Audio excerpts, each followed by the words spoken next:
Welcome back. Okay, we'll skip, do we need to do the introductions again? No. Everybody pretty much knows who they are. I think we'll skip those, so that's our welcome. We can't do we can look at the agenda. Do I have a motion to approve the agenda? I make a motion to approve the agenda. Thank you, April. Do I have a second? Second. Thank you. Discussion? All in favor? Aye. Any opposed? Good, we're moving right along. Everybody read the mission statement. A silent reading.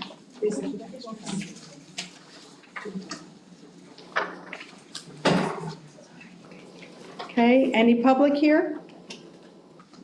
Anybody who's not a member? You are, okay. Is there anything, huh? They're presenters tonight, Dr. Wilkerson. I'm sorry? They're presenting this evening. Presenter, that's right, okay, all right. I knew that. All right, so I think we can move right ahead with Ms. Vaughn's report. There you are, okay. I'm here. There you are. Okay, a couple things. One thing, I see we have a handout from Dunbar. I did, I guess it was 2 weeks ago, I don't know, I lose track of time. But I did go out to the International Center at both Dunbar and South Fort Myers. Was very impressed with both. As a former teacher, I had forgotten exactly how physical the teaching of the ELLs, the LY students is, because I actually sat in one class for at least 10 minutes and you know, she's constantly, it's like an aerobic workout to do it, but I was very impressed with both. Have any of the rest of you had a chance to go out to any of those schools? I intend to go east at some point, but I did those two on one day and really, really good experience. The other thing I feel like I need to make all of you aware of, since it's all over on social media, especially if you look at a teacher page, and it does impact on curriculum, is the proposed addition of student time to the curriculum. And so instead of speaking about it, I'm going to do this. You're in. Thank you, Dr. Wilkerson. Mrs. Vaughn, sorry. I was thinking about Dr. Wilkerson because this is Matt Miller from Dunbar High School, and he goes, "Is that Dr. Wilkerson?" He goes, "Yes." I go, "I had her class." So we never met. We never met. It was online. It's about time. It was maybe a decade. It was online. Okay, a decade ago, wow, when I first started at FGCU then. But you definitely left a memory in him, so Well, you that's remembered who you are. So part of the work that we've been doing in curriculum instruction, we've been looking at a lot of different variables that impact student achievement. Obviously, this group has been working on one very important one for us, is what we're doing around the area of ELL. But we've also been looking at course progressions, where we've been looking at the top 10 districts and seeing what those districts are doing around the area of course progressions. Been working with our assistant principals for curriculum. We've been working with our principals at looking at our course progressions from K to 12. We've had a heavy focus in the area of primary, putting a lot of resources back in primary because we know that primary really is the gatekeepers towards graduation. And so doing a lot of work in that area as well. And as we were doing our research with course progressions and we were looking at some of the other top 10 districts and then the districts to the north and south of us, there were two glaring factors that really came to light, which is student contact time. So of all the top 10 districts, plus the to Charlotte County and Collier County as well, in the area of high school, we are the only district that sees our students for 6.5 hours. Every other district student contact time is 7 hours. So that face-to-face time makes a difference. And we were the only district other than Miami-Dade, which offers 7-period and block. We were the only one that is doing block scheduling as well, which limits the amount of time that we have student contact. And we figured it out today and came to something with my math there. I think we're around 57% of teachers' time is with students in the area of high school, 57%. Compared to elementary, for example, which is around 76% elementary teacher student contact time, 62% in middle school. So we are drastically in the area of high school. We have lost the amount of time that we are in front of students. So yes, we've had conversations around the master schedule.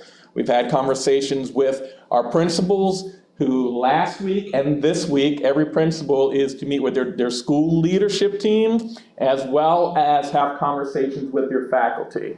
How many of you are in a school? If you could raise your hand, any school people here? Okay, anybody, have you guys had those conversations in high schools? Anybody, high schools, Matt? Yeah, we met with the leadership team yesterday. We have Okay. a staff-wide faculty meeting tomorrow. Okay, so anybody you know in the world of high school, they should be having those conversations. And the next step is, after all those conversations, every principal is gonna come back and meet with Dr. Atkins. After our next principal meeting, we're gonna talk about the input from the faculty. What did we hear? What are the concerns? What are we excited about?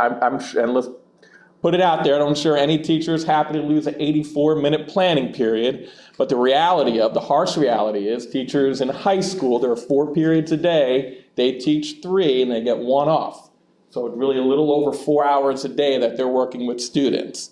And ask our elementary friends and our middle school friends how equitable they think that might be, and same reaction, a little chuckle from them as well. So all of those are being looked at, and part of our job is, it's all about kids. And so our focus is, are we doing everything in our power to maximize our opportunities to impact student achievement? So we are looking at that, and we'll be doing a board briefing on, I believe, the 9th, if I'm not mistaken, where we're gonna share our findings with the board and then further our conversation. So that is the latest update where we are. And any questions from the group? I'm willing to entertain. I just have a quick one. Yes, ma'am. I did teach high school at one point. When you say they have 4 classes, are those 4 block periods? 4 block, we're 4 by 4, so 4 one day, 4 next. I'm going back to high school teaching when it's. Yes, that would have been nice. 84-minute class periods right now in high school, so 4 one day, A day, and B day. Okay. Thank you. You're welcome. Okay, thank you, Ms. Fon. And thank you, Dr. Spiro. I'll add, since I always do, add just a little something. My last year teaching in the district of Sierra High School was, of course, the last year that every other day high school teachers had 4 out of 4 that we taught. In other words, the only time off we had, except for before and after school, which is negligible, was our 25-minute lunch. And then the opposite day, we had 3 out of 4. So the teachers are teaching 6 classes. But anyway, as you can imagine, all of this opens a lot of cans of worms. And I know that it's been huge because we've already gotten some letters to the Board of Education on this. People already writing of their concerns. And also, as I peruse social media, especially the site like Lead Teachers Rock and a couple others that are a lot of teachers, I really wanted you to say something because there's a lot of misinformation, there's a lot of speculation, people saying, oh, it's already been decided, or, those kinds of things, and no, it hasn't been decided. But, when you do that, there's transportation, there's all kinds of other things. And one more thing that I might add is teacher raises. Just, all I'm gonna say is just keep your ears to the ground on what we do on that, because it doesn't look like we're going to be proposing a millage increase for our teachers. And that also impacts what we've been talking about, doesn't it? With expanding ESOL and all the, that's been a focus of this group, that we need lots more people in the department. And so just keep that in mind, and my hope is that this committee will bring recommendation or recommendations to the board on some of these things. So that's it from me. I do need to apologize. I missed that Isabel Barroso is a new member of the committee. I am so sorry. Isabel, tell us who you are, please. I'm an attorney at Morgan & Morgan. I handle nursing home and medical malpractice cases. Okay. And my daughter Interesting. is a student in the Lee County School District. Terrific. And she has been since kindergarten. Okay, wonderful, thank you, well, welcome. Okay, let's everybody just introduce who they are for just a minute. We'll wait on you guys, okay? Okay, you're gonna be talking, so we'll wait on you two. Members, there we go. All right, I'm Matt Hoffman. I'm full-time faculty at FSW in legal studies and business, and I practice law on the side. Terrific. Next table, please. I'm Sophia Works. I do like mobile crisis counseling for students in the county. I used to be a high school teacher as well in high school, tutoring, and I'm also a retired Baltimore City police officer. Terrific, thank you. I knew what table to sit at. We've got law and order in here now, don't we? I'm Donna Dumper. I am a retired teacher. I have taught grades kindergarten through 12th grade, and in New Jersey and in Tampa. And I retired several years ago due to health concerns, and I miss it terribly. We may have an opening or two if you're interested in coming back. Ooh, that's tempting. I still have my certificate, and if I only have to teach 4 periods a day. Here too late, no. Okay, Christina? I'm Christina Stewart. I am currently law enforcement. I am hoping to start teaching in August, so that's exciting. My daughter is in the Lee County School District. I am a product of the Lee County School District, and that's all I have. Perfect, thank you. And would our staff like to introduce themselves? Good evening, Candace Alivedo, Director of Curriculum and Instruction for the high school. Okay. Bethany Quisenberry, Director for Curriculum and Instruction for Elementary. Matt Miller, Assistant Principal of Curriculum at Dunbar High School. I should be over there with those guys. It's okay, April should be over there with you. That's true. Open seating, everybody. Yes, there are no assigned seats. I'm Jeff Sparrow, I'm the Chief Academic Officer. Okay, all right, let's try this mixed table now. I'm April Ketchum, and I've been on the committee for a while. I'm a magnet lead teacher at Prince Marshmallow School in Lehigh. And I'm also a product of the Lee County school system, and I have 2 children currently in the Lee County school system. Rob Cooper, Principal Committee of Springs Elementary. Thank you for having me today. Our pleasure. I'm Rhonda Amaya, Principal at Tice Elementary School, and I am the proud mother of 3 graduates of the Lee County school system, K through 12. Now successful, wonderful adults. I'm Director of the ESOL Department for the district. And I'm Judy Wilkerson. I teach at Florida Gulf Coast University in the area of research assessment and evaluation, and I am the proud mother of a Lee County graduate. I don't think I've ever said that before, but I am, and he went through the IB program here, and he's now an emergency physician. So, did well here. Okay, shall we move on? Emily, are you gonna lead this discussion, or? No. Okay, all right, so then. That means Matt, you're. We have, no, I don't get that. So, do we have anything that we need, we don't have anything that we need to do we? Okay, all right, terrific. So we are absolutely delighted to have the representatives from our 3 schools who are going to do the presentation for us. Do you guys have any particular order that you want to go in? We have it. Matt first? Matt first. Okay, and that's why you sat over on that side of the room. Yes. Okay, I got it now, okay. I guess it's my turn. Good evening, everyone. Thanks so much for having Dunbar High School here tonight. I'm going to talk mainly about the International Center at Dunbar High School and the things that we've done over the years, the challenges we face, the things that we've learned, hopefully the things that we've improved. It's hard taking something that's at this point a 6-year, now 5 or 6 year journey and boiling it down to 1 page, but I tried my best. I start off with what is the definition of a newcomer, and I end with our program challenges. The 6 things in between are the 6 major program considerations that we took into account when we tried to develop our plan here. So first off, it is important to understand who is a newcomer student to our school? Just because somebody comes from, another country, they can have a very, very wide set of background experiences and educational experiences. We've got kids that are very literate in their native language. They've never missed a year of school, so they've had full continuous schooling throughout, and they come to us in grades 9 or 10 or 11. We've got children with partial schooling, but they are literate in their native language. They may have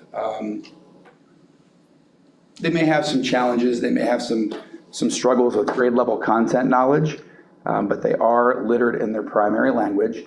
And a rapidly growing population in our school, as well as other places around the county, are students with interrupted formal education.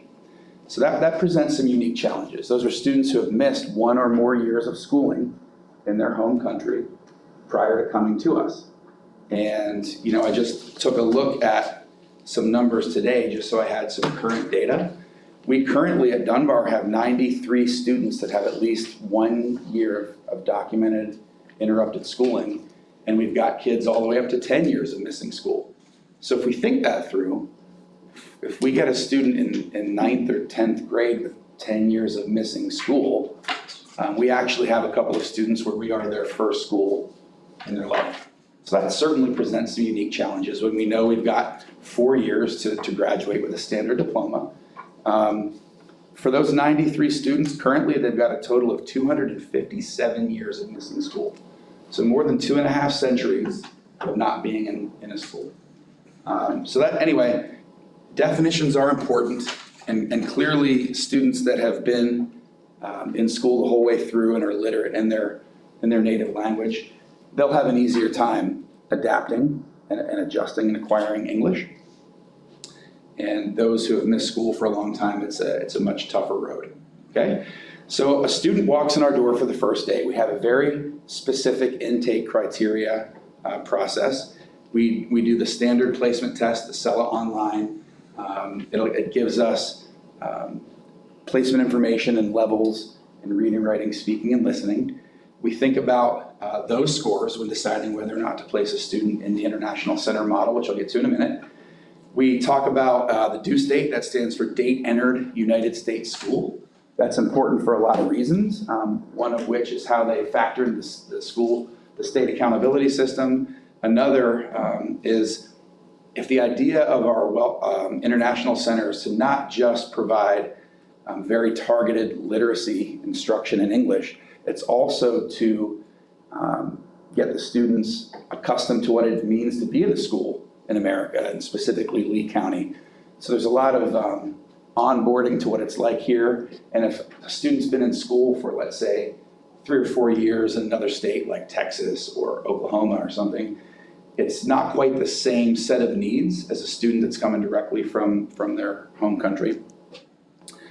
We look at their educational background, whether they bring transcripts with them or not. We look at the schooling that they've accomplished.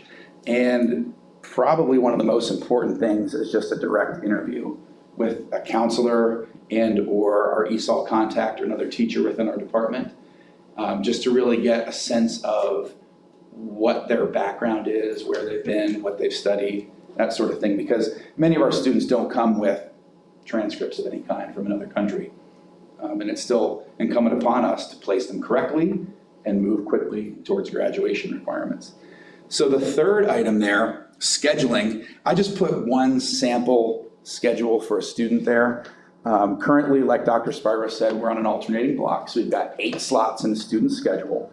And I've created 2 cohorts per grade level, grades 9 through 11. And we kind of have a high and a low group based on some of that placement data, prior background, prior information. For the most part, you can think of the day on the left as the A day, and the column on the left and the column on the right is the B day. It's not that strict, but the very first row is important to me. Every student takes English through ESOL, and then we also have a specific English language development elective with a different teacher, and make sure those are on opposite days, because each student in our International Center also has a daily block of intensive reading. And it's important to us to have 2 classes per day directly focused on English literacy, as well as the other curricular aspects of whatever our curriculum map and instructional guides lay out for us. So that's one important note.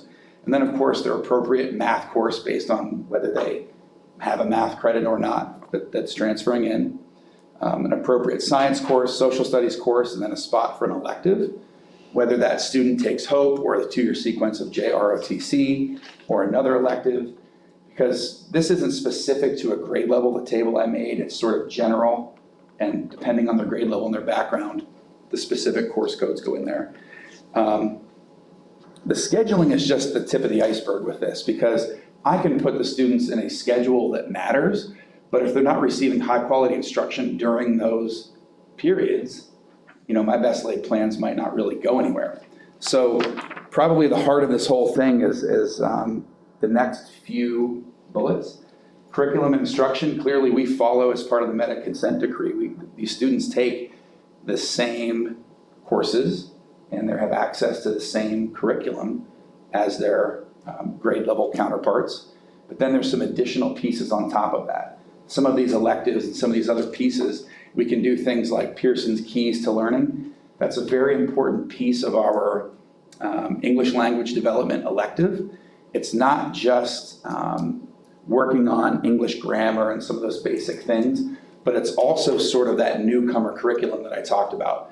And, it teaches what it's like to have bells in a school and, getting on and off the proper school bus and all these sorts of things that we might not think are important, but they really are. And we use Fast Forward, which is a computer-based literacy program. It's designed specifically for English language learners, ELLs. We offer some extensive tutoring opportunities. We have a fantastic, our reading department head is just phenomenal, helping students attain an ACT or SAT concordance score to meet the 10th grade English language arts requirement for graduation, which that single piece right there is by far our school's greatest barrier to a truly high graduation rate with our ELLs. That single test requirement is currently, there's no close second place when we talk about barriers to a standard diploma at our school. So we're doing much better. Our grad rate is trending upward over the last number of years, but we're still not all that happy with where we are. There's a lot more to do. We also have summer camps that we offer through Evelyn's department, has been a very helpful partner with us. We have an ELA camp and we've done an algebra camp for our ELLs each summer, and we have good attendance there. So that's sort of the layout of things. I know I'm just standing sort of talking, so feel free to stop me if you want. Otherwise, we'll just hit the questions at the end. The next couple of pieces are where we really had to learn and grow in our early years after we established this international center model. It's not that we had the wrong personnel per se, but I think we didn't have the right lens of what we should be doing. It was clear after our first year or so that we were over-translating things. If the goal is English language acquisition, academic English language acquisition, a lot of our students were learning if they just waited. Somebody would translate what they just heard directly into Spanish or possibly Creole. So we were kind of working against ourselves in the early years, and it's something that we learned. But we've since been very thoughtful about our staff selection. One of the interesting pieces of just Dunbar High School's journey in general, we're now in our 6th year in our new construction building. As a result, our student population and faculty has grown tremendously over that time. We've doubled our number of teachers. We've well more than doubled our number of students. So it gave us a unique opportunity to expand our staff in the right manner for our school. We think about teachers being bilingual. That can be a good thing, but it can also present a barrier. Like I said, that over-translating can be a bad thing. It's okay to translate directions and clarify things, but if everything the teacher is saying is translated, students learn that they can still basically be schooled in their native language and not worry so much about acquiring English. And that's a bad thing for us and our students right now. Paraprofessionals are truly kind of the key to this whole thing. Really highly skilled, highly trained ESOL paraprofessionals. I cannot overstate the importance of that type of staff on our campus. To be real partners in learning, to help run small groups in reading classrooms, when we're doing rotations with our HMH curriculum. We've seen tremendous improvement by refining and continuing to train our paraprofessionals. That's a nice segue to professional development. Several years ago, we realized we didn't really have a good instructional framework that attended to the direct needs for English language learners. And we started with SIOP, it stands for Sheltered Instruction Observation Protocol. That is an instructional methodology and framework that was designed specifically for English language learners, or really learners of a second language in general. But we've learned with our staff and our student population, it's really just best instructional practices. Training our entire staff, it's gone beyond SIOP in certain classrooms. It's something that we seek school-wide. One minor piece of SIOP, for example, I don't want to dwell on it too long. It's the one minor piece kind of sets the stage for the learning of the day. We don't have just what you typically see as the content objectives, the pieces that the students need to learn for the day, but paired intentionally with those are language objectives. And a lot of times staff and other people think, well, language objectives are throwing so much at the kids. They go hand in hand if they're done correctly. Language objectives are simply, how do students show you they're mastering the content objectives using language? They have to be reading, writing, speaking, or listening in some way and showing you they're mastering the content objectives. And that's a perfectly targeted, on-point language objective. So that's just one piece of the planning for SIOP. It goes so much, so far beyond that. And we can have that discussion at a later time if you'd like, but that's been a big, big push for us. Not just preschool week training over a sustained number of years, but also our district's ELL instructional leader, Carla Huck, who is my partner in crime throughout this entire thing. She comes out every month for years now and provides monthly trainings to our staff, lunch and learn trainings. We have sometimes almost half our staff attending these on their planning period.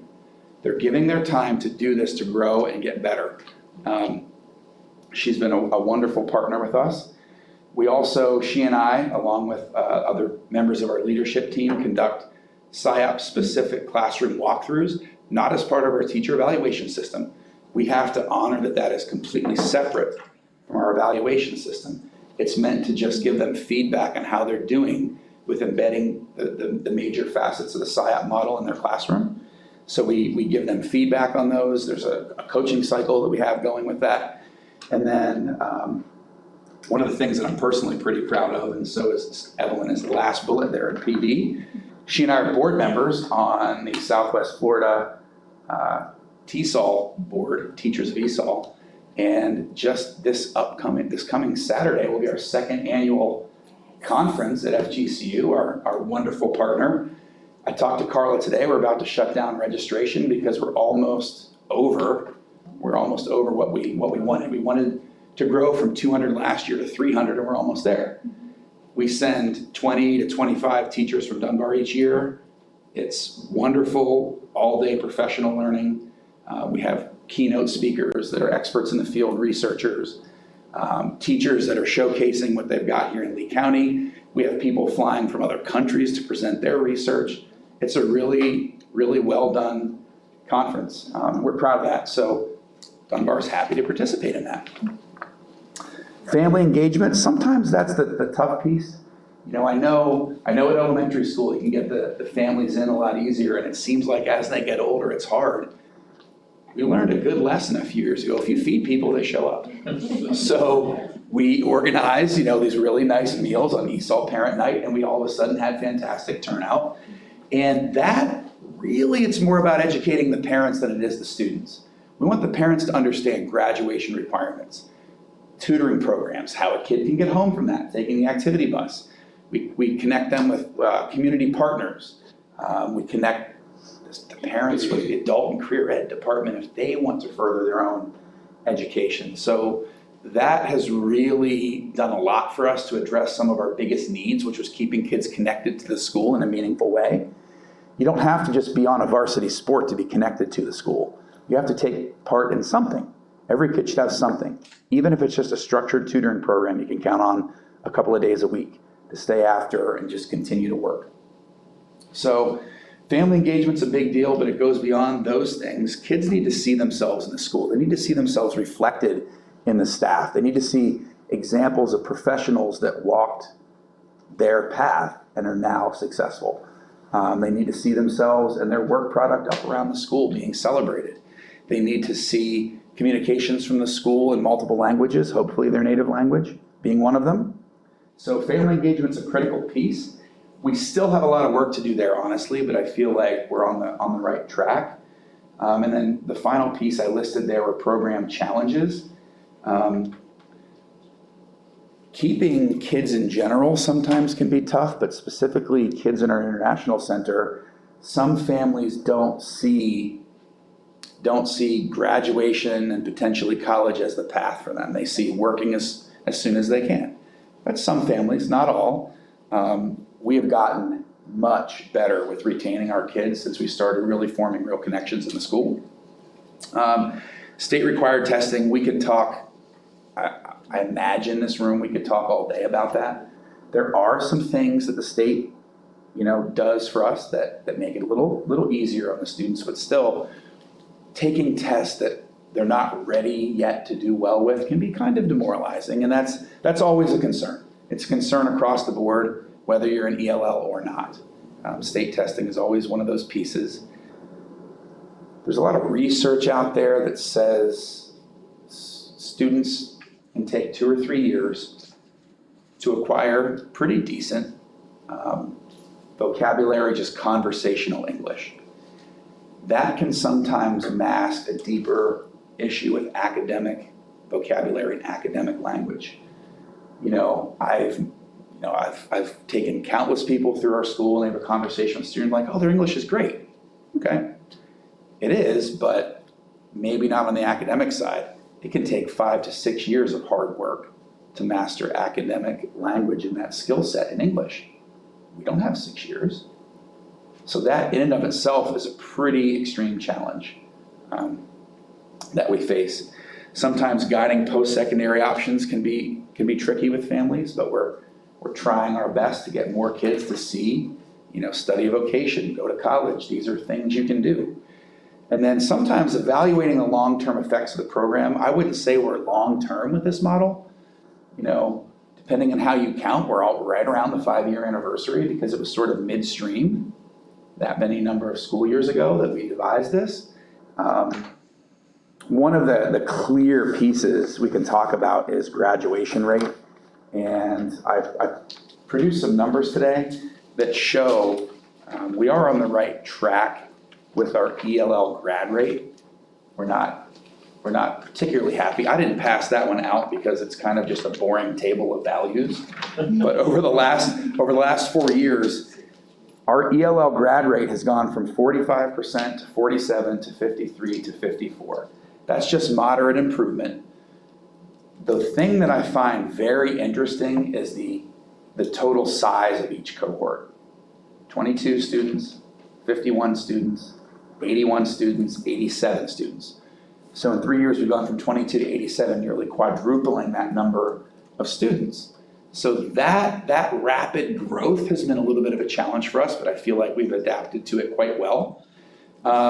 If you look at our non-ELL graduation rate over that same period of time, 78%, 82%, 90%, 93%. The graduating class of 2019, our non-English language learners, 93% of those students graduated with a standard diploma. So that's a tremendous surge in our graduation rate over that period of time, except for the fact that our ELL grad rate, while improving, is not improving at nearly that rate, and the cohort is growing so rapidly that our overall graduation rate is growing. In fact, over the 6 years that I've been in the APC at Dunbar High School, we've gone up 17 points during that time. Never standing still, never going backwards. We've always trended upward. There's a lot of things we're doing right, but there are some things we're still struggling with, in all honesty. I know at the end of the day that we are committed each year to do better and better and better, to try to give our students the options that they deserve, whether that's a post-secondary option or a career that interests them. At the end of the day, if they go one of those two routes, I feel like we've done our job. Of course, we want everybody to have a standard diploma, but 100% graduation rate is a little tough to get to, So I've been rambling long enough about this. You can see the note at the bottom. Carla and I had a much deeper presentation back in March of 2019. We actually presented at the NABE National Conference. We presented Dunbar High School's model to lots of people, and we've had a lot of contact with people after that. We're proud of it, but there's work to do. Any questions? Dr. Spiro? First off, very well done, thank you. I tried to keep this just... Your visual is fabulous, really well, for a visual person, great. You've been at the school a while, so have you, and this is a really honest question, so please, your honest feedback would be greatly appreciated. You've seen teachers prior to doing PSYOP strategies, in the classroom working with students with similar challenges, and then you did this professional development around PSYOP. Can you talk maybe a little bit about, did you see that, did it work, and what was the metamorphosis that took place? It's not perfect, but it's a night and day difference instructionally and in terms of engaging students, especially our ELLs, because some of the pillars of PSYOP are things like lots of visuals, lots of visuals with things, not just language, but visuals attached to language, a really refined assessment and diagnostic strategy. There's a lot of things that are best practices. A lot of our staff was really struggling to adapt to the rapid increase in the number of ELLs in their classroom. And I heard some things that really upset me early on. I can't teach people that don't speak English. Okay, this was years ago. From a teacher who's no longer a Tiger. I can't teach them. Okay, what would you like to do with them? I don't care, they just can't be in my room. And I said, I'm not sure if your heart's in the right place, but that's kind of like an anecdotal piece, but there was some of that angst and anxiety and honestly, at the end of the day, like fear of not knowing what to do. This is a perfect approach and toolkit. I wish I would have brought the book that we gave to all of our teachers that was the centerpiece of the PD. You see a better plan for the 84 minutes of instruction, a better flow of the day, of the lesson. Kids are much more engaged because they don't feel like they're just drowning in a language they don't know. So there's a higher level of student engagement, more motivation and enjoyment on the job from the teachers. Like I said earlier, a highly trained group of paraprofessionals is key to this whole thing. But I hope I'm answering your question. It was not pretty prior to staff-wide training in PSYOP. And we still have a long way to go. I'm not trying to paint some picture of perfection here. We are far from that. But we are in a much better position, and the teachers are much better equipped.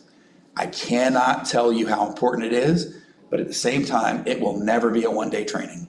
It'll never be a quick, 3-hour PD. That's just the overview. It has to be an ongoing commitment from the leadership, not just the admin team, but the teacher leadership, department heads, and those natural leaders to want to embrace it and want to keep refining their craft, essentially. It can't just be this quick thing. It will become sort of a throwaway PD in that regard. Thank you. You're welcome.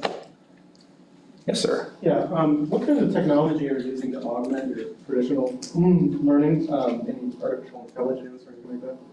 So, of course, we're a one-to-one school district. All kids have Chromebooks. Within the International Center, I did talk about the Fast Forward program. It's sort of designed to diagnose the exact levels of a student now and give them instruction at that level. But it's not meant to be this sustained long thing. It's in little chunks, 20 or 30 minutes, not every day. It's just a side piece to it.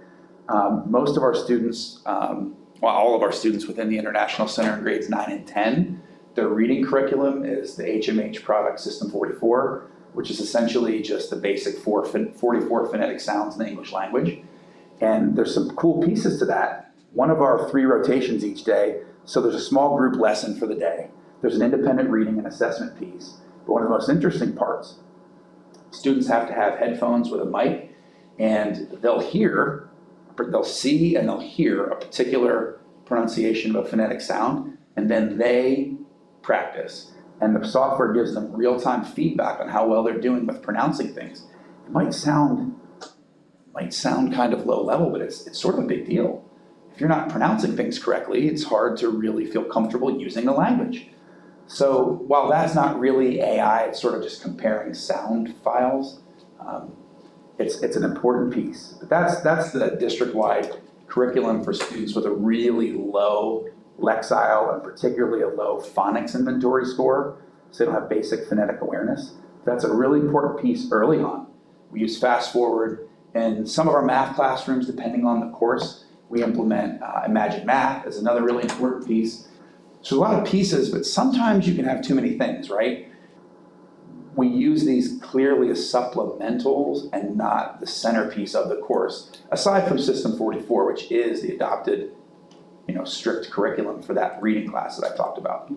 Yeah, I just had a question. We talked about this a few meetings ago about some of these challenges with regards to, if students don't know what a noun or a verb is in their native language. Yeah. It's almost impossible to teach them in the English language. And I just got back from an education technology conference in London, and Microsoft has come out with like this whole new suite of products, and they're clearly trying to get rid of Canvas and Blackboard and all of our management systems, but they have AI included in almost all of their programs now, and it's free. And you can translate things into almost any language, the human voice, not a, but one of the cool things about it is that it will then show you all of the nouns and verbs and adverbs and all those things in your native language, and then what they are in current language. And the teachers can set them at different levels, and for example, with math, they can program where a teacher can handwrite an equation, and then last to it, press a button, and it will give the students automatically how to solve that problem. And then it can create automatic practice tests in any quantity. And you can do all of this with technology that already exists for free. I mean, it's a major project to incorporate that, but it's one of the things that's out there now, so I would imagine it Seems like something worth exploring. I think so. We're looking at it at the college, just because nobody even knew it was there. It's free. Yes? We're gonna need to wind down so that we have 15 minutes each for our other 2 presenters, but I wanna ask you a question, and I want the other 2 presenters to think about this question also.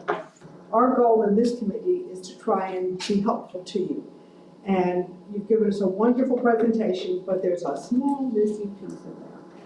So if a board member walked into your school and said, "Hi, Matt, you're doing a great job. What are the 3 things that you would like most to receive help on?" What would you say? Well, I think a big piece of that would be continued, really meaningful professional development. One of the things that we at Dunbar benefit from, we are, benefit from in a funding sense, we're a Title I school, so we have access to funds to provide professional development to our staff. But the time piece is the hard piece sometimes. And I'm not sure what the answer to that is, but more time for deeper professional learning for our folks. It's really hard to send a lot of people away somewhere when students are in the building. That's really, for a school leader, a hard thing to wrap your head around sometimes. And I also understand that I don't have a magic wand and can do certain things with the school calendar. I would never argue with a couple more in-service days in there, but that has funding implications, teacher pay implications. That has a lot of things that are well beyond my pay grade. What is my wish list? But it would be a wonderful thing, like more time to really continue to help teachers refine their craft, because it's one thing to have a meeting and a coaching meeting one-on-one during a planning period. It's much different to have a full day of professional learning that's really well thought out and designed for your staff. So that's number one. Yeah, I know, I talk too much. My wife tells me that all the time. Yeah, I know. Specific to Dunbar or in general? Oh. We're currently suffering from a little bit of a space issue. We have not too many available classrooms. Right now we have 20 or so full-time travelers that have fit neatly into the master schedule. It's hard to just say, I need a bigger school. We can't ask for that. We have a beautiful new school. How about general that you see across the district? I think some other schools might need, and I'm not really privy to people's funding for ESOL paraprofessionals and what they're going through, but I've said it a few times tonight. A highly skilled para is a very big piece of what we're trying to do. So it's easy to just say more paraprofessionals, like I can just print money for our district. And I'm not aware of, what other schools' budgets look like. But I can tell you, if you've got a large number of ELLs, you cannot shortchange there, because it's not just covering our IC classes. We have to think intentionally about when you exit the International Center. That doesn't mean you're completely ready. You have to be in small groups in mainstream classes with skilled, caring teachers, and still have a paraprofessional available to provide support. So, there you go. Okay, terrific. Thank you so much for having me.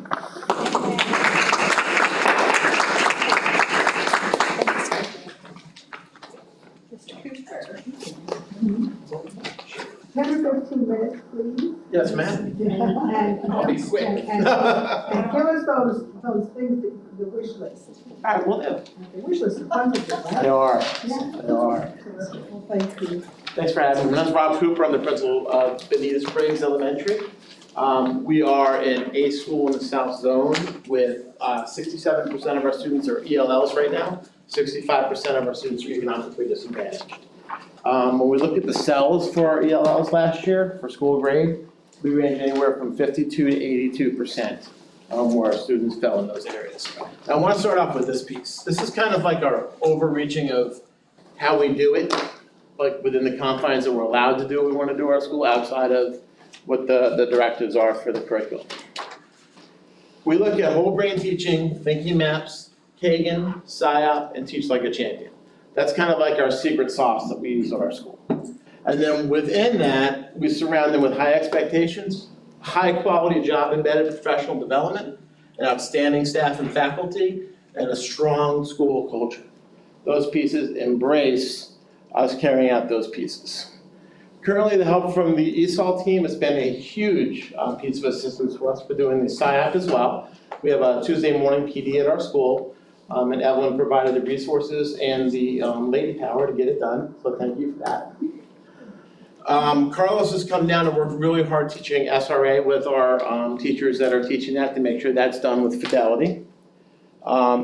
We have 2 ESOL paras in our budget. We have a very systematic intervention program with results shared to all the stakeholders. And you'll see some of our process documents in here. I'm a big systems person, so I'm basically saying here are my systems and what we use. And some of those I think would be good to replicate. When you look at each of these across the bottom, consistent across all classrooms. And that's important. Our kids know what to expect from one classroom to another. We departmentalize from 2nd grade all the way through 5th. So when they come in from a math classroom to an ELA classroom, the whole brain is there, the Teach Like a Champion is there, the SIOP strategies are there, the Kagan structures are the same, and our teachers use the whole brain teaching. For our needs, that's an easy one for me. The WIDA is a challenge in our schools, where we had to test 206 students, other schools did upwards of over 500. But we only have so much staff to do that. And when we do the WIDA assessments, our interventions basically stop, so that we have a chance to get that testing done as required. And In our school, I've got, she's amazing, our social worker is just, she walks on water. But she doesn't speak Spanish. If she had some assistance with someone that speaks Spanish or Creole, getting into those homes and being able to communicate with those families, that'd be a big help for us. And also, in particular, our school, I think and actually every elementary school, if we had a primary reading specialist assigned to every single school, we can hit these kids right away out of kindergarten, first grade, and help them with their phonemic awareness, their phonograms, and learning to become successful decoders. Some of the obstacles, I spoke about WIDO a little bit. When we have an illness, we get some attendance concerns. We do have some communication barriers. Poverty, I say check that at the door. You know, that's not something we're gonna use as an excuse, but it is an obstacle that we overcome. Finding ESOL certified teachers, not just a teacher who's endorsed in ESOL, but an actual ESOL teacher that can, again, come back to the professional development piece and help develop our teachers to become more effective working with our ESOL students. And our parent attendance in our English class has been a little bit low recently as we've hit season. But we partnered with the Literacy Council, and they come on our campus and teach they come in and teach our parents English in the mornings. So they have like an hour class on Tuesdays and Thursdays. All right, let's go to the core. That's monolingual spread bears, make sure. Okay. When we look at a monolingual student coming to our school, this is the process that we follow. We test them in their native language. And like we talked about, some kids can come in speaking only Spanish, but they are a great reader. They're performing high in their reading, performing high in their math. So the barrier is going to be the language. So then we come into breaking them out. Are they proficient in their native language, or are they not proficient in their native language? Then we take them through the process of the flow chart, and with the wraparound services we provide are going to be the language for learning, imagine learning during breakfast, some PSYOP support, and support from ESOL paraprofessionals. And let's do, for the sake of time, 4th and 5th grade, tier 2. Tier 2. So we go through the core process, but then if students are still struggling there, we go into tier 2 interventions. This is our process that we follow with that. And when we're taking a look at the third actual piece on the right, lesson plans developed that prepare students to meet the rigor of the standard and are aligned with the assessment outcomes. A lot of what we're looking at here for our intervention piece is the RI and RL 1.1, 1.2, and 2.4, where you're looking at the details, examples, and text, main idea, and meaning of words and phrases. And that's where we see that a lot of our ELs struggle. So we get a little bit of extra help there. If they're not performing on that level where they need to do, we go into our tier 3 interventions. And that'll be another one of the processes that you have. Questions so far? Trying to go quick for you. Yes, ma'am. Yeah, obviously, you know, we're, as a district, moving to proximity schools. I'm just wondering if the great majority of the students that you have there are already in a proximity They are. to your, that's what I was thinking. So.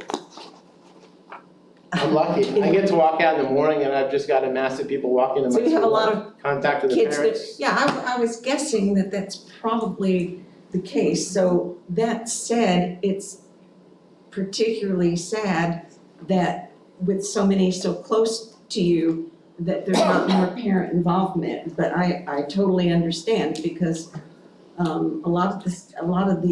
think probably a lot of the cultures aren't used to having that. I've got to argue that piece. I have amazing parent involvement in my school. Okay, Our SAC meetings, we pack the house in there with SAC and the PTO. Our parents want to be involved. They have a feeling that they want it better. non-English speaker parents? And they're coming to those classes, but right now the attendance is low because it's season. So a lot of those folks are out working and they can't come to the classes. Okay, I see. Once season passes, we'll be packed in that portable again. Okay, so you see then, it's a benefit to have so many, I'm looking at wraparound services and all of that. It's almost a neighborhood school. Yes, ma'am. Or a community school. Yes, ma'am. It's a special place. I'd love to have you come down and just spend Well, some and time with us. It's Made a mental really, note, I need to make the journey, because I know you're pretty far south, but yeah, it sounds like a place that I need to visit our for teachers are sure. phenomenal. And that's what makes it happen. I have the smallest part in that. It's the skills of those teachers, the love and dedication for those kids, the family supporting them. All of those things come together, and we make great things for kids. And it's a very successful school. Anyone else? All right, thank you.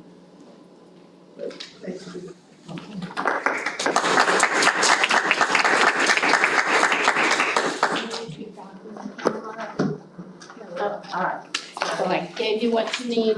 I brought handouts instead of slides.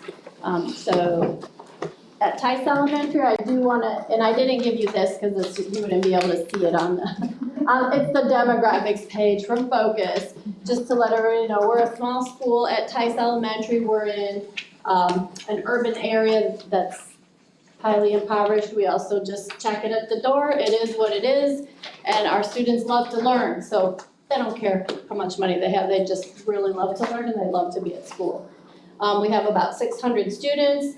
Around 450 are Hispanic families or Hispanic students, so about 2/3 of the whole school is Hispanic. That check it on their form, and we have plenty that don't check it on their form. So when you walk into Tice, it looks like everyone's Hispanic, but that is not necessarily the case. We have about 50% of folks who speak English in the home. It might be second generation English, but and we also we are a little bit like our discussion with Anita was like a neighborhood school. We have about 250 walkers that live right there. Moms and dads come in and baby strollers come with the kids, and they kind of troop into the building in the morning, and they really do love coming to school. Everyone in our front office speaks Spanish. I speak Spanish.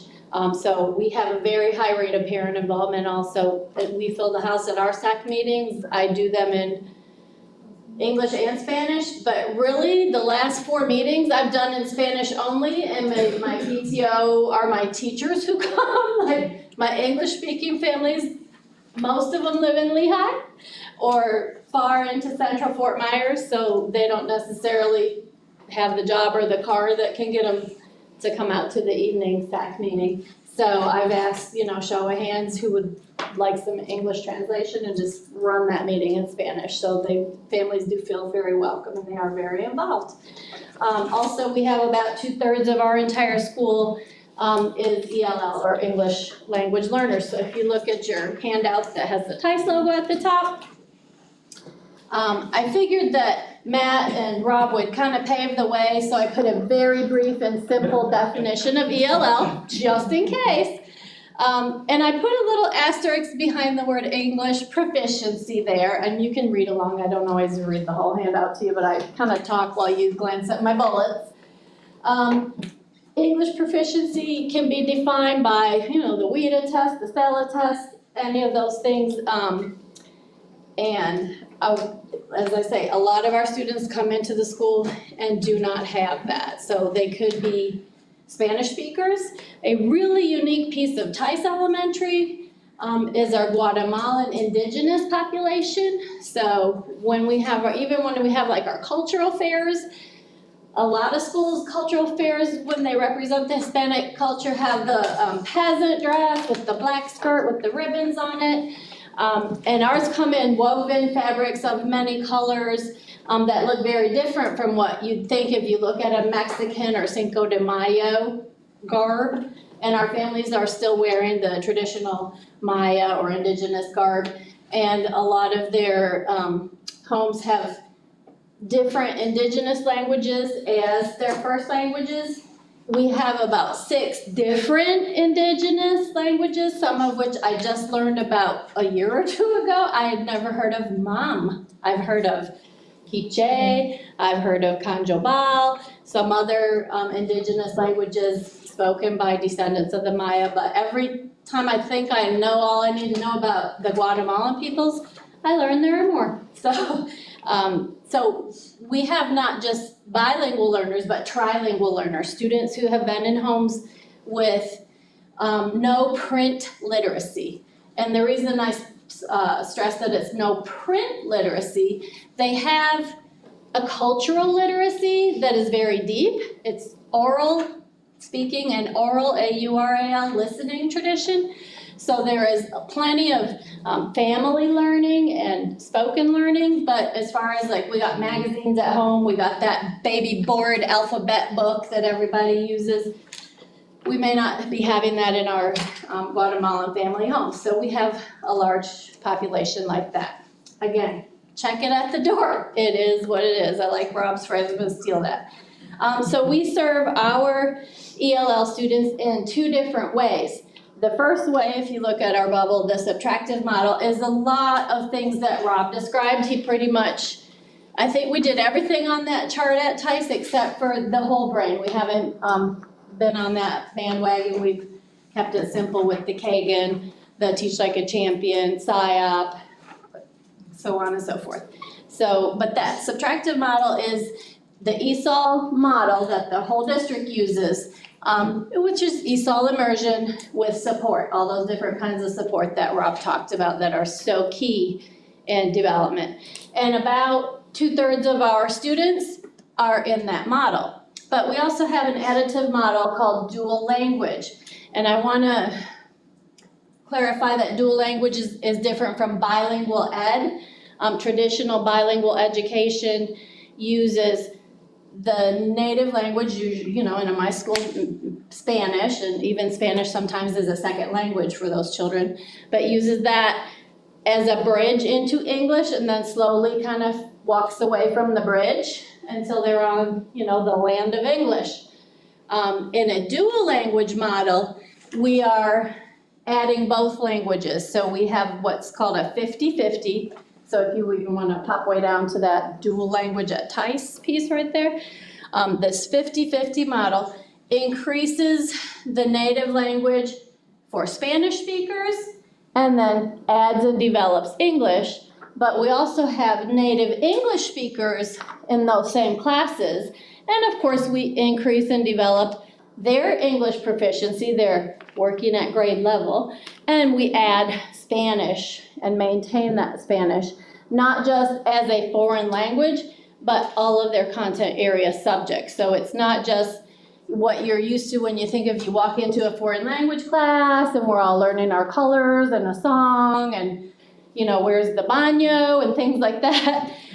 We're actually learning science in Spanish, math in Spanish, but we also learn it every day in English.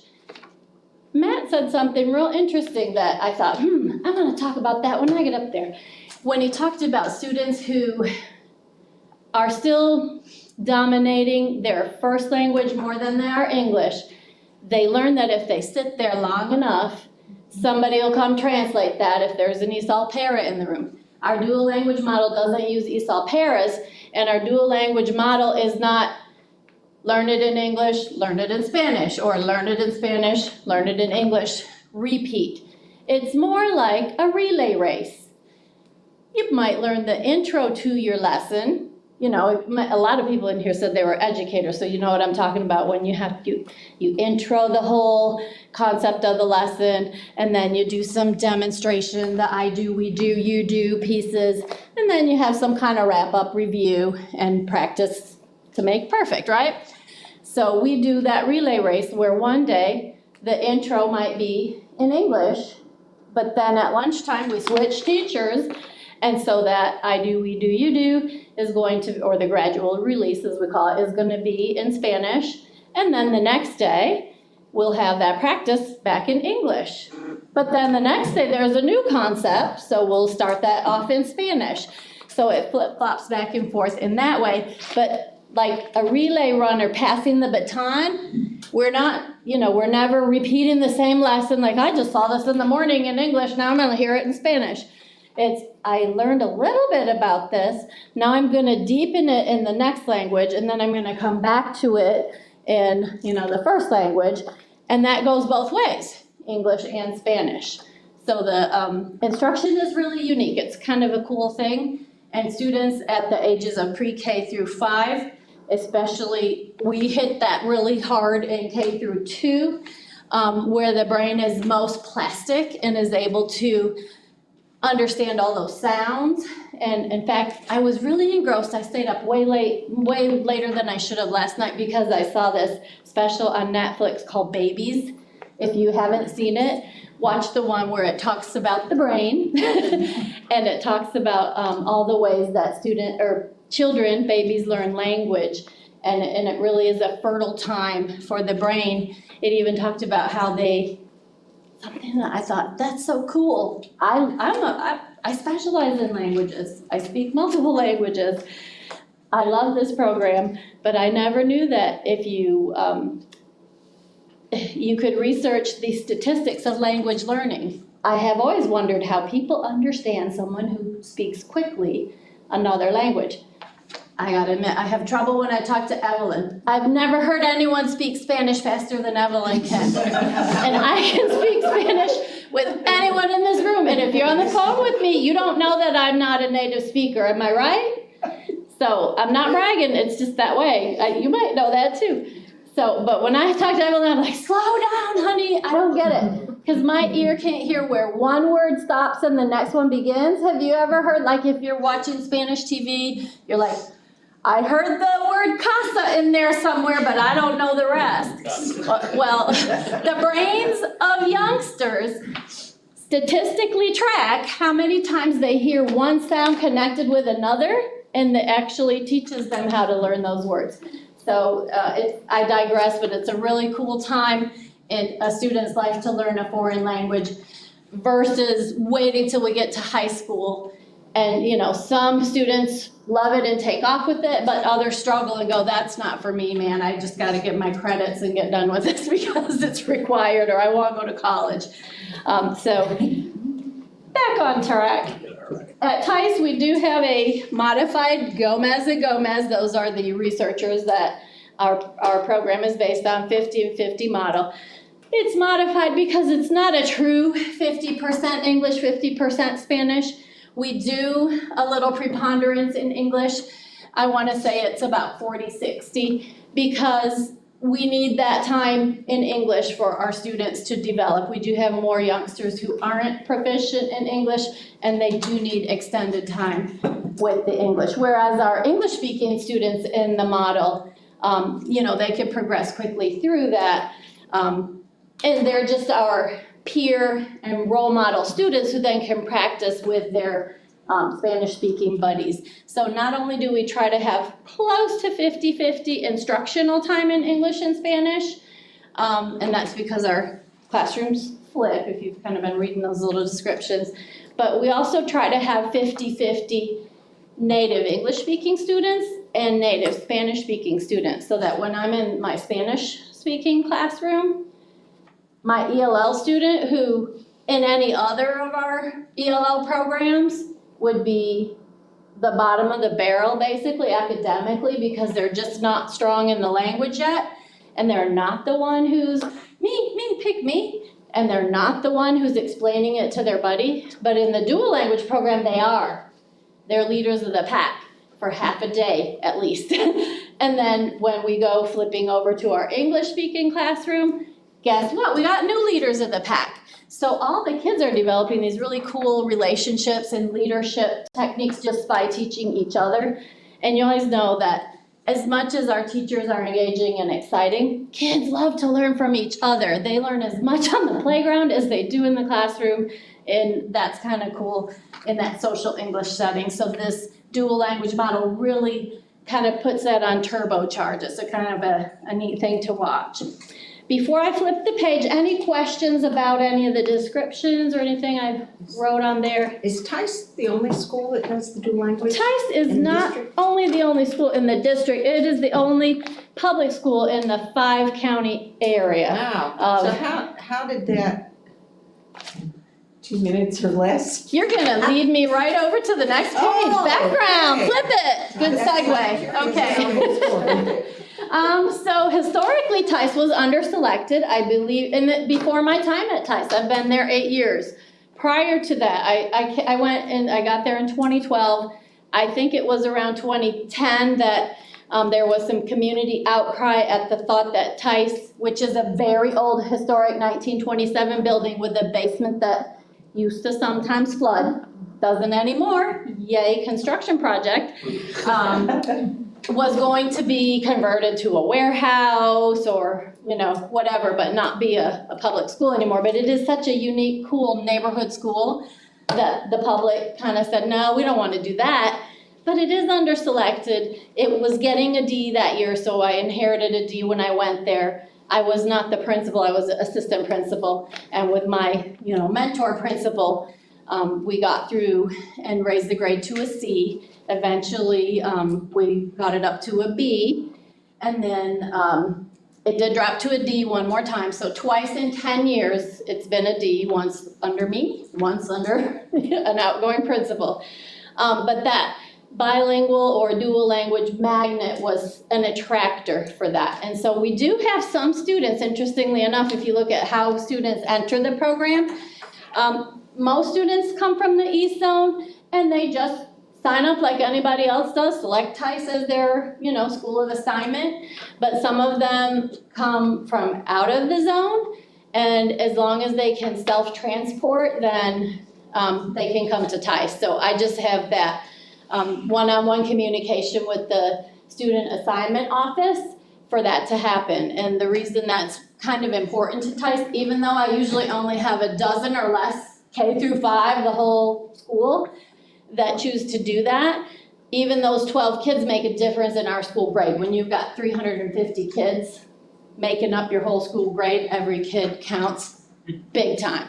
So even those few who do choose to self-transport, we're happy to have them, and we hope that the district will continue to allow that to happen. If we did go to a, what were you calling it? The proximity thing, I fear that Tice Elementary may lose altogether all native English speakers. It's a very dense area of Spanish and Indigenous languages.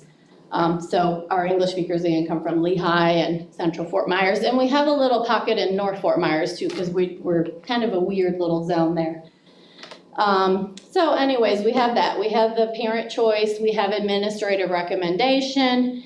No student is ever forced into dual language. I believe there has been a misperception out there occasionally where like, oh, if you go to Tice, you gotta be in dual language. Nope, it's a choice. We have both programs, the regular general ed program, we even have a life skills program, and we have our dual language program. So it's up to the parent, and it's fluid. If it's not going right in dual language, the parent can choose to discontinue dual language. We ask them to commit to it, but we don't hold anybody's feet to the fire. If it's not in the student's best interest, we don't keep them in one place or the other. So they can go in fluidly, they can come out fluidly. All decisions that we make involve those parents. Personnel and training isn't too different than what Matt talked about, so I'm not gonna dwell too much about that, but they are teachers who really want to teach dual language. And because they're so passionate, most of our dual language teachers fall at that highly effective level and are doing great in that. Curriculum materials are the same as all other Lee County schools, and believe it or not, all those publishers have mirror text in Spanish. So when I say we don't mirror the lessons, remember, we don't go page 1 in English in the morning and page 2 or page 1 again in Spanish in the afternoon. They might do pages 1 through 3 in English and pages, 4 through 6 in Spanish, so that they're kind of leapfrogging through the languages. But all of those publishers of all the materials come in both languages. The additional Spanish pieces oftentimes are online, and so they're very economical for anything that's a consumable. Title III, which is Evelyn Rivera's department, has federal immigrant funding designed for helping immigrant students increase their English, so that we use those funds to buy our consumables. let's see, what else? Challenges, just filling our kindergarten every year, because we don't have a recruiter or a budget for that or a person for that. So we are a pretty much word of mouth. We do send like posters to school choice and brochures and go visit them when they have time for us to do that. And then sometimes attrition in the upper grades, because if you think about it, if you're a dual language K1, 2, people move, jobs change, things happen. So your 4th and 5th graders, if 5 or 6 of them have moved away over the years, your dual language class is getting pretty small. So what I do is just take my 18 and 18 that I've had K through 3, and then it's kind of like a bottleneck. By 4th grade, we kind of reevaluate how the kids are doing, where they're at. Some of them at that point still need a lot of reinforcement in reading. It's not necessarily an English speaking problem by then, but more of a reading comprehension problem for some of our students. And so we might reroute those or talk to the families and say who, thinks they want to have their student with just a monolingual 4th and 5th grade. And then we kind of condense those 36 kids down to about, it's still larger than average class. We usually have about 28 students in our 4th and 5th grade classes as compared to maybe 23 or 24 in our gen ed classes. And they continue in English only in those grade levels, just because the FSA preparation and their load for the content is so heavy. However, students do continue to maintain the language by going to the World Language Fair, which is a district-wide event. If you have never gone to it, go. It's awesome. Evelyn, what's the date? I don't have it at the tip of my, well, I'll put you on the spot. March 7th. It's an amazing event. Saturday, right here at the district, really cool. They also often will take the consumable workbooks home and use the Spanish pieces for home maintenance, but we never send homework home that they don't know already how to do, because we would never want a parent going, well, what am I supposed to do with this? This is Spanish. So that's kind of what we do. And then also we have a lot of student-led projects in 4th and 5th grade, because our students are being very successful and are more self-directed learners at that age. They sometimes choose to they often show their learning through PowerPoints to their peers. A lot of them will do that in Spanish because they've chosen to do so. They're not forced to, but they like to. Results. I just thought it would be real interesting, and I'll just kind of talk you through. Mine's colored, yours are black blobs, but in our first year, and this is old data because I also do not have a statistician on staff, and there's no time at Tice to dwell on a lot of projects. So I've taken data for about 4 years, and it was so consistent. I'm like, I'm not going to do this anymore. It's very consistent.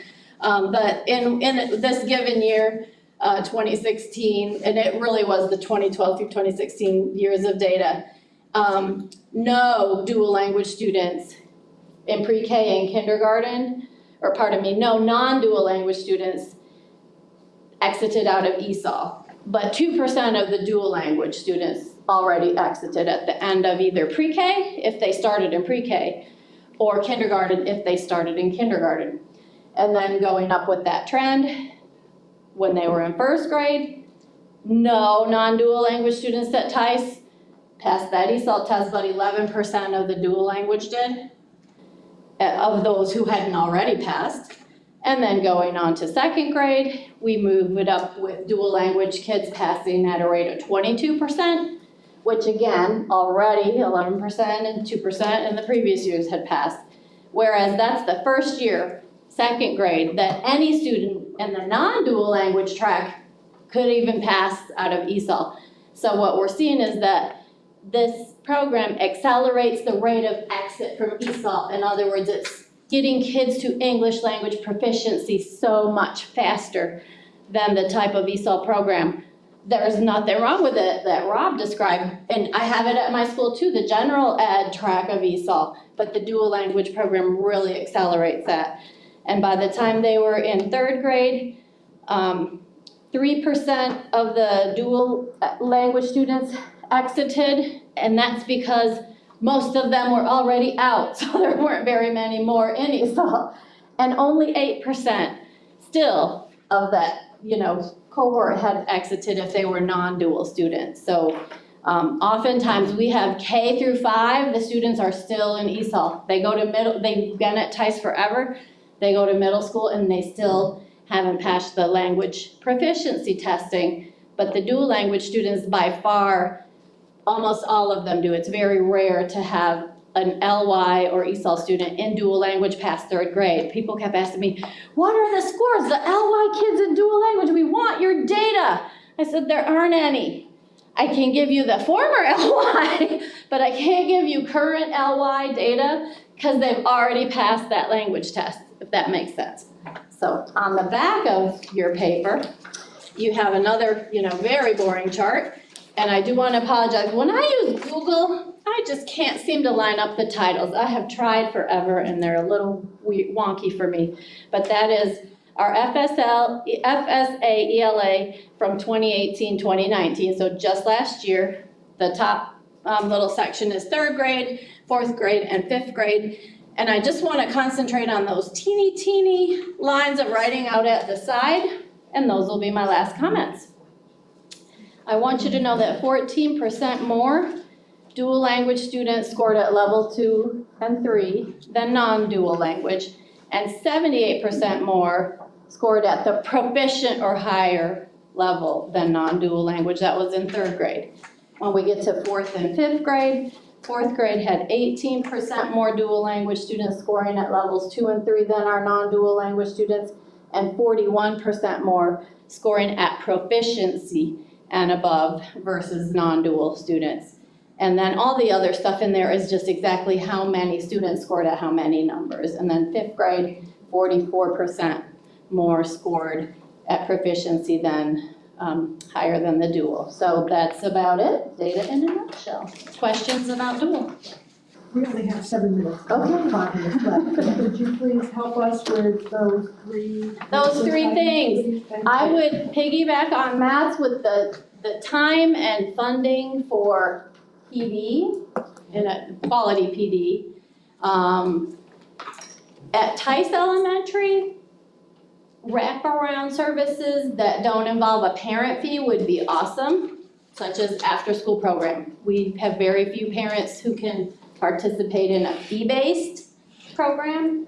And we have tutoring for after school for grades 3, 4, and 5 for our kids who need it to get ready for FSA. But K through 5 would be such a boon. And then the transportation for that would be my 3rd piece, because one thing is paying the teachers to teach it. The other thing is getting them there and getting them back. So that's it for us. Thank you. Any other questions for Joel? All right.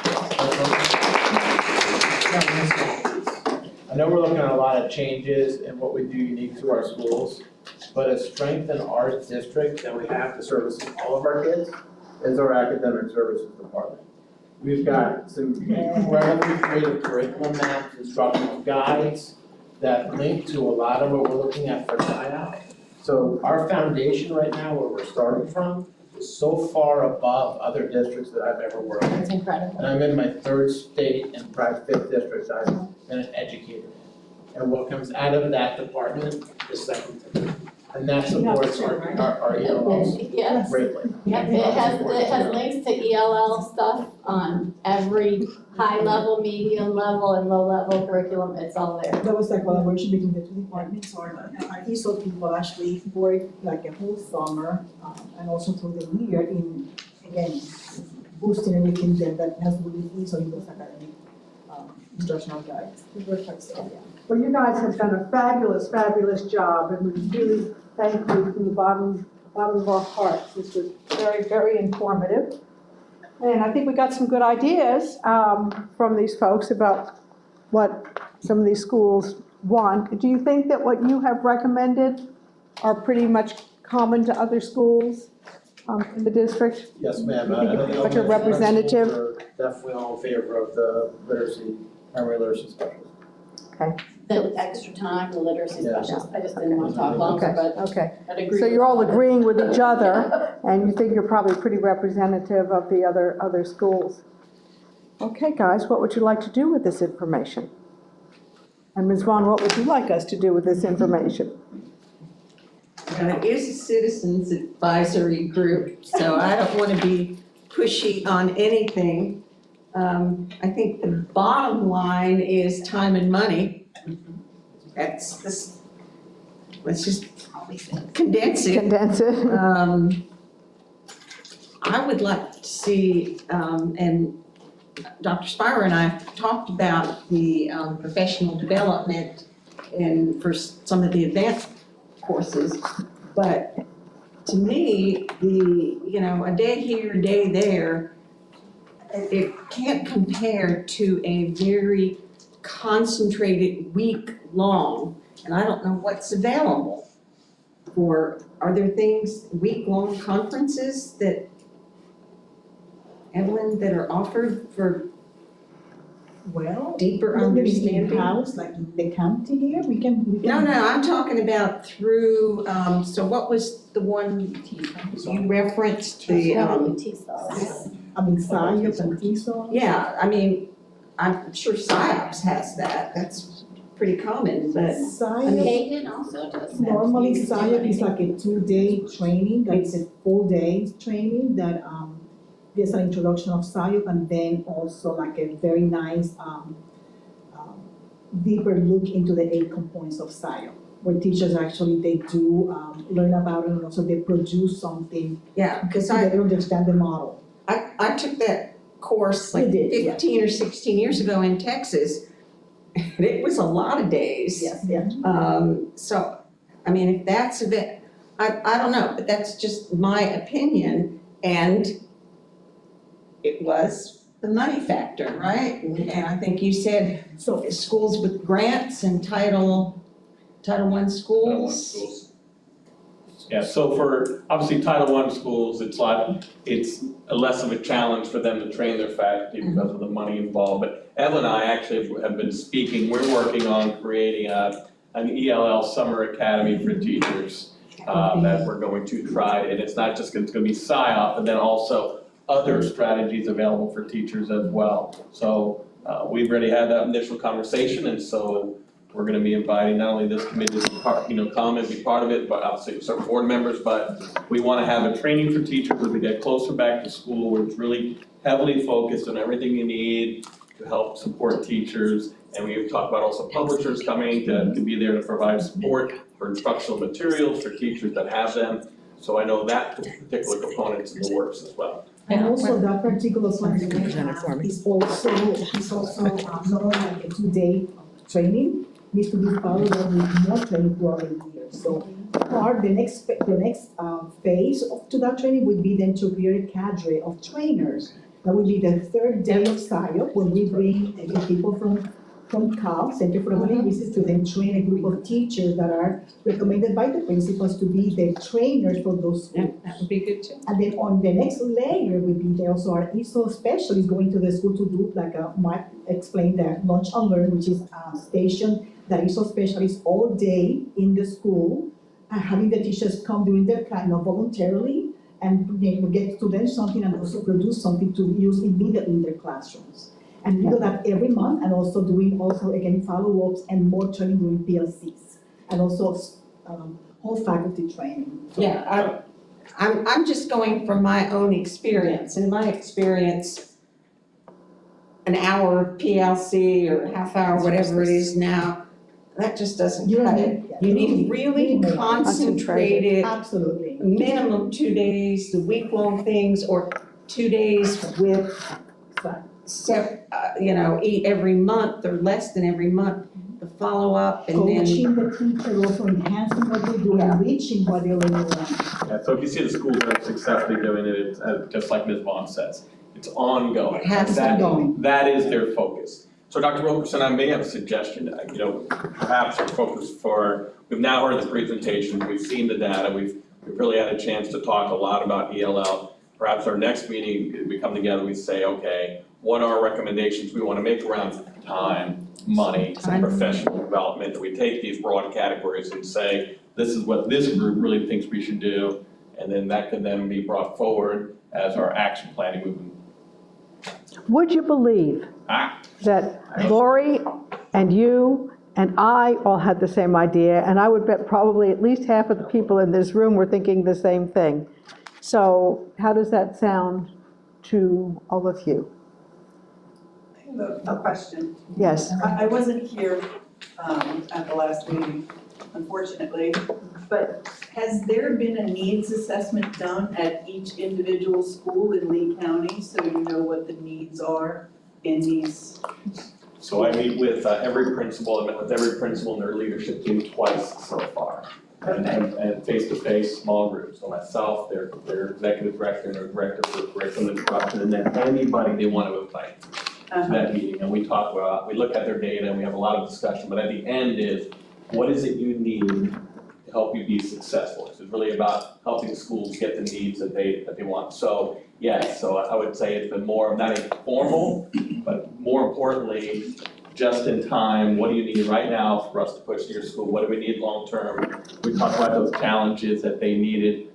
I mean, it wasn't surprising to me because we've heard that, the WIDA testing, we know is, long testing takes about 2 hours per student. Evelyn, for example, pushes her team in, but it's just not quite enough with our growing population. Right. And so those are some of the things that we need to take into consideration as well.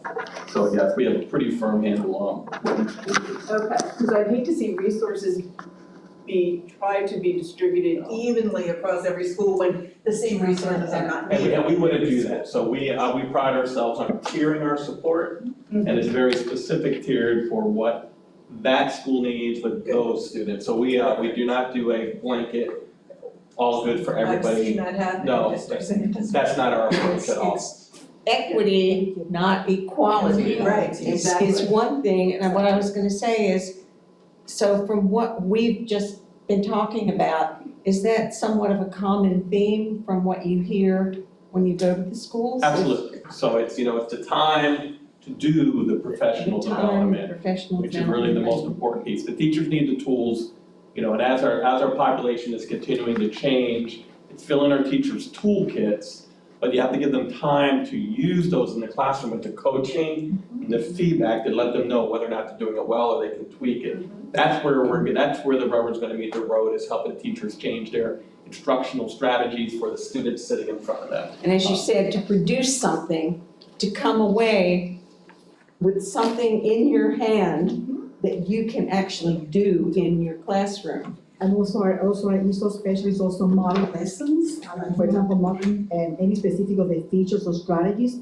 the teacher observes, and then the teacher implements, and the ESOL specialist But we need watches more of those specialists. and have that conversation. Don't we? So we have. That's the second theme. And so, we've had these conversations twice now.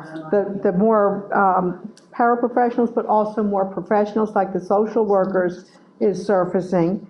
And then we've also talked about family involvement and services to families. That's the other big theme that I think that has surfaced. And I probably missed some other themes. But maybe the best thing for us to do is ask the folks from the district, including the principals and leadership and all the staff that we've got, to come together with a set of recommendations that you bring back to this group, but just as you bring textbook adoption information back to this group. And then let us kick it around and make some formal recommendations to the board. And then I think maybe we will have done something relatively meaningful. We'll bring a draft and then you guys. Then try and pull together what we had the last time. We had some pretty good notes the last time that I think I gave to you, Evan. They're a little scattered looking, but they had some ideas in them. We've got some ideas from this time so that we're using the stuff that's coming to us that we've been talking about. And we can take it from there next time. Is everybody else on the committee pretty much okay with that as next and maybe last step? And then we can figure out what we want to do with the rest of our lives. Sound good? Thank you, Dr. Do I have any motions to adjourn? I make a motion to adjourn. No, you're doing a lot of motions. Okay. You're going to second it, right? Second it. Any discussion? All in favor? Any opposed? Good night and have a